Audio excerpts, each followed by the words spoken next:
All right, let's get started. Today, we're going to piece together the grand historical record of the Dräkan War as it unfolds. We're tracing the clues, we're following the conflicts, and we're trying to make sense of this absolutely cosmic struggle. Our investigation begins right now. So our record kicks off with this really chilling declaration from Tristan, who's a major player for the forces of darkness. And right away, he sets the stakes. There's this mysterious legacy that's under threat. And its two protectors, well, they have to be kept apart at all costs. This one line basically sends our heroes on a desperate hunt for answers. To even begin to understand this legacy, we have to go somewhere specific. We're heading to the Coleman Forest, a secret world that's literally thriving just beneath the surface. And it's here that the first real confrontation of this new era goes down, a clash that pretty much sets the tone for the entire war. And here they are, the two titans at the heart of it all. On one side, you've got Ryujin, the rainbow dragon of creation, who's hiding in plain sight as the student Ryu. And on the other, Tristan, the saber-tooth embodiment of pure destruction. And, the darkness from Ryujin's own homeworld. This isn't just a fight, it's a clash of cosmic forces. One wants to create and preserve life, the other just wants to devour it. Now, as this shadow war starts to really heat up, the first response from the Academy's defenders isn't something they dug up from an ancient book. Nope, it comes from tactical innovation. This is the very beginning of their counteroffensive, and it's a strategy built entirely on ingenuity. The cleverness here is it's fantastic. See, Protocol Limelight was never meant to be a weapon. It was an agricultural tool, designed to help things grow. But with some brilliant improvisation, its amplified light becomes this incredibly potent tactical asset. It's basically a flash bomb that literally drains the power right out of beings of darkness. They turned a tool of creation into a shield against destruction. And this strategy just gets deeper from there. It becomes this amazing system of dual countermeasures. You've got Limelight for defense, right? It denies area to the enemy, flushes them out, and neutralizes them. But then you have Protocol Ocular, which is all about intelligence and strategy. It's like a form of enhanced sight, letting the heroes see and intercept what the enemy is planning.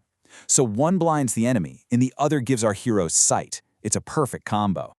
So, these new protocols, they give our co-protectors Ryu and Race some much-needed breathing room on the battlefield. But to actually win the war, they're going to need a lot more than tactical advantages. They need answers. And their search for the real truth behind this legacy leads them to uncover something absolutely stunning. The histories of their two completely separate worlds are, well, they're woven together. I mean, just look at this. This is a massive revelation. The parallels they're undeniable. 7 guardians in both. An 8th anomaly who is central to everything. 3 founding lineages. A core cosmic law.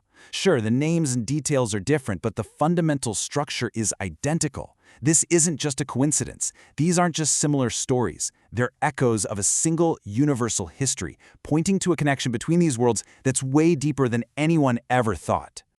And the pattern just keeps on going with these 7 elemental stones of sealing. But here's the important part. Notice how each stone isn't just an element. It embodies a core virtue. So fire isn't just fire, it represents fortitude. Wind is freedom. This tells us that this war isn't just a simple power grab.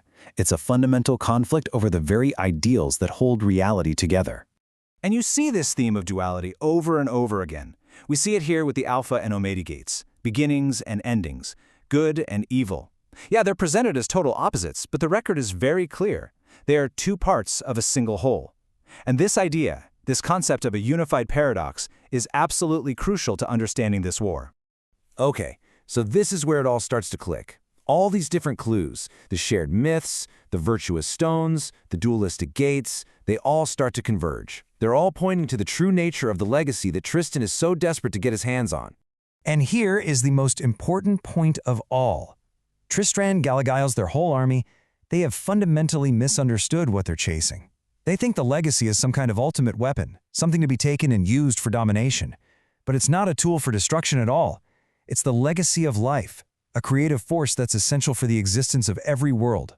Their whole motivation is based on a massive philosophical error. So where's the key to understanding all this? Well, it's actually hidden in an ancient song called The Heart That Destroys Darkness. And its very first lines pose a question that's also kind of the answer. Is the heart an object, or is it a person? Is it defined by its fragility, Or is that fragility actually the source of its incredible strength? Every verse in this song is like a little riddle, deconstructing a paradox. Broken and whole. That's talking about two kingdoms, one that fell into darkness and one that stayed pure. Origins and endings. That's the two dragon sovereigns. Human and divine. That describes the sacred bond between mortals and dragons. The song is showing us piece by piece that all these seemingly opposite forces are actually just components of one unified whole. And this leads us to the final, huge revelation about the Academy itself. The heroes think they're on a big ship called Benedict's Ark, right? But the Ark isn't just a physical place. The Academy is an allegory. It's a physical representation of the real Ark, which is the living, breathing bond between humans and dragons. It is the heart made real. A sanctuary built not out of steel, but out of connection. So this cosmic principle of two halves making a whole, it's not just some old myth or line from a song. It's a living reality. It's embodied by the heroes themselves, by their weapons, and by the very social structure of the Academy where they live.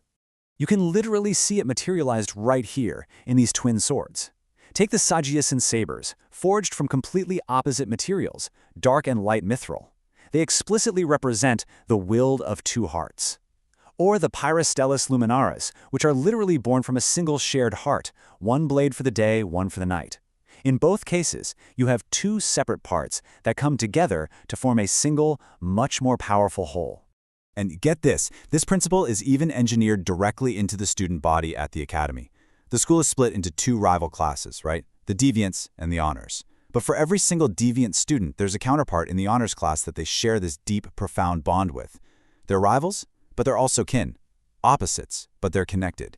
The Academy itself is a perfect microcosm of this universal law. And then, Zan's insight drops the final piece of the puzzle right into place. The old prophecy talks about the will of two hearts, but he realizes that when the swords actually fuse together, they become a single heart saber. So the ultimate goal isn't just for two hearts to coexist in harmony. The real goal is for them to fuse, to go beyond their duality and become the heart. So all the clues have finally formed a coherent map. The legacy is life itself, born from the fusion of all these paradoxes into one singular, powerful heart. But this also frames the ultimate challenge, doesn't it? The forces of darkness are coming together, they're uniting. The question is, can these fragmented worlds, these twin swords, these rival students, can they achieve that same unity in time? Can they become the one heart strong enough to destroy the darkness that's coming? The historical record, well, it's still being written.